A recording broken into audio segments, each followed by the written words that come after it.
Cette semaine, une astuce spéciale confinement pour finir les fonds de placard.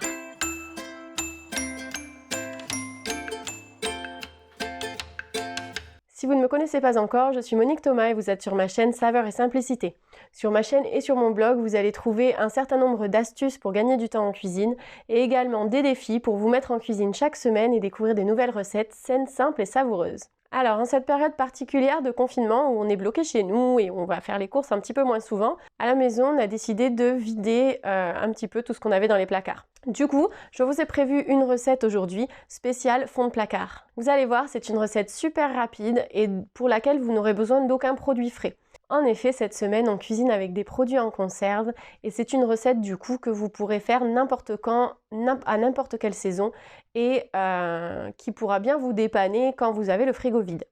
Je vous invite donc, si cette recette vous plaît, à avoir toujours votre petit stock de boîtes de conserve pour pouvoir la réaliser n'importe quand. Pour cette recette, comme vous le voyez, j'ai uniquement des ingrédients de mon placard que je peux avoir toujours sous la main. Donc, je vais utiliser une grosse conserve de haricots rouges, une grosse conserve de tomates pelées, du maïs, du thon. Alors le thon, c'est pas du tout obligatoire, mais voilà, moi je finis mes restes, donc je trouvais ça sympa. Des épices et du concentré de tomate. Donc comme épices, j'ai choisi du paprika, du piment d'Espelette, de l'origan et puis je vais rajouter, comme à mon habitude, un petit peu de gingembre et de curcuma. Alors pour cette recette, c'est tout simple. On va mettre tous les ingrédients dans une poêle ou dans une casserole comme moi. Donc j'ai d'abord égoutté les haricots rouges, je les ai vidés et je les ai rincés sous l'eau. Je les mets dans ma casserole. Je mets également mes tomates pelées. Alors si elles sont concassées, c'est encore mieux. Vous pouvez utiliser de la sauce tomate, vous pouvez utiliser ce que vous voulez. Je rince un petit peu.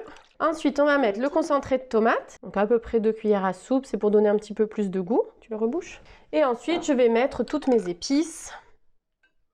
Donc un petit peu de paprika.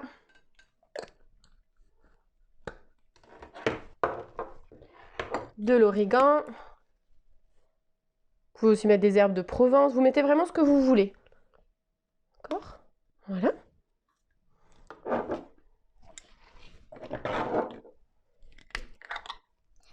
Un petit peu de piment, pas trop, c'est du piment d'Espelette, donc c'est assez doux. Si je mets trop de piment, la petite, après, elle peut pas manger. Vas-y. Est-ce que ça pique le piment? Oui. Un petit peu. Tu peux tapoter comme ça. Ça suffit, je pense. Et le curcuma? Curcuma?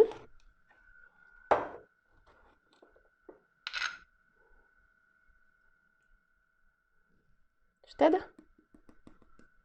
Voilà. C'est moi qui mélange. Alors attends, je vais d'abord écraser les tomates, d'accord? Donc comme moi j'ai utilisé des tomates pelées entières, je vais les écraser. Ah, j'ai oublié l'oignon. Je vais rajouter un peu d'oignon aussi. Je vais chercher. Tu vas le chercher, tu regardes s'il y a des oignons rouges. Ok. Je préfère. Maman, j'ai trouvé. Super, bravo. Donc on va rajouter un oignon rouge entier. Un entier ou un demi, comme tu veux. Un entier. Ok. Alors on le prépare et après on le met dedans. Si vous le souhaitez, vous pouvez aussi le faire d'abord revenir à la poêle, mais c'est pas une obligation. Attention. Pour couper ses mamans. Toi après tu mettras dans la casserole.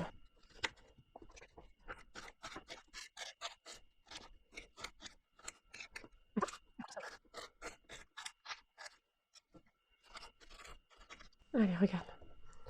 On va faire comme ça. Tu pousses avec le couteau?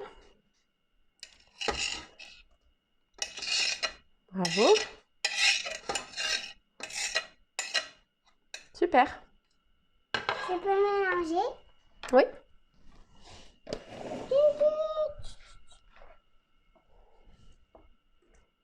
Et doucement, oui.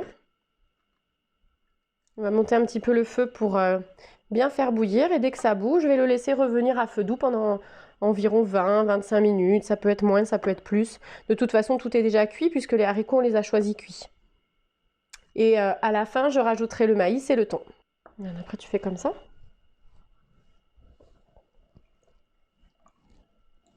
Mais doucement. Une grosse tomate, on l'écrase. Une grosse tomate?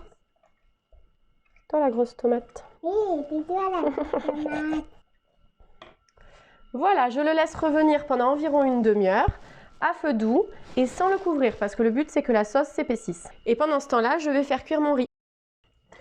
La sauce commence à bien s'épaissir. Du coup, ce que je vais faire, c'est que je vais rajouter mon maïs que j'ai égoutté et rincé sous l'eau froide, juste pour le faire réchauffer pendant 5 minutes. J'ai égoutté également le thon et je vais maintenant l'émietter dans ma casserole. Ce que vous pouvez faire aussi, donc moi j'ai fait cuire mon riz à l'autocuiseur parce que j'aime bien. J'ai fait du riz rouge parce que c'est ce que j'avais, que j'ai mélangé avec un peu de riz blanc. Et ce que vous pouvez faire aussi, c'est qu'en fonction du temps de cuisson de votre riz, vous pouvez le faire cuire directement à l'intérieur de votre chili. Voilà, je mélange. Je laisse réchauffer tranquillement et on va passer à table. Vous pouvez aussi mettre de la coriandre par-dessus, voire même du basilic. Alors là, c'est pas trop la saison, mais... Et ce que j'ai fait aussi pendant ce temps-là, c'est que j'ai préparé une petite sauce. Donc vous pouvez faire une sauce à base de yaourt. J'ai mis du yaourt, du beurre de cacahuète, quelques épices, un petit peu d'herbe, un petit peu de levure séchée, un petit peu de moutarde, histoire de donner un petit peu de goût. Et ce sera sympa de saupoudrer, enfin de mettre un petit peu de sauce par-dessus le riz et le chili. Voilà, c'est aussi simple que ça. Vous pouvez donc l'accompagner avec une sauce au yaourt, ou bien une sauce au fromage, ou bien ce que vous souhaitez, ou rien du tout d'ailleurs, ça va très bien aussi. Vous pouvez, comme je vous l'ai dit, faire cuire le riz avec les haricots et dans la sauce directement si vous le souhaitez. Calculez simplement votre temps de cuisson. Et en tout cas, c'est une recette qui est super rapide. Il suffit de tout mettre dans la casserole et ensuite de laisser revenir un petit peu. J'espère que du coup cette recette vous plaira, qu'elle vous aidera en ces temps particuliers et que vous serez amené à la refaire souvent. C'est une recette que je vous propose avec certains ingrédients que j'ai moi dans mes placards et que j'ai choisi d'utiliser, mais sachez que vous pouvez également la varier. Vous pouvez bien sûr ne pas mettre de thon, vous pouvez mettre des haricots verts, vous pouvez mettre des asperges, vous pouvez mettre des produits frais aussi si vous en avez. C'est une recette que vous pouvez facilement faire varier en fonction de vos envies et de ce que vous avez dans vos placards et dans votre frigo. Je vous invite donc à tester plein de variantes et à partager avec moi vos expériences. Vous pouvez pour cela me laisser un commentaire sous la vidéo ou bien en bas de mon article sur le blog. Je vous mets pour ceci un lien direct vers cet article dans le descriptif sous cette vidéo. Et bien sûr, vous êtes libre de vous inscrire gratuitement à mes défis pour recevoir chaque semaine mes nouvelles idées cuisine que je partage avec vous. Prenez soin de vous et je vous dis à bientôt.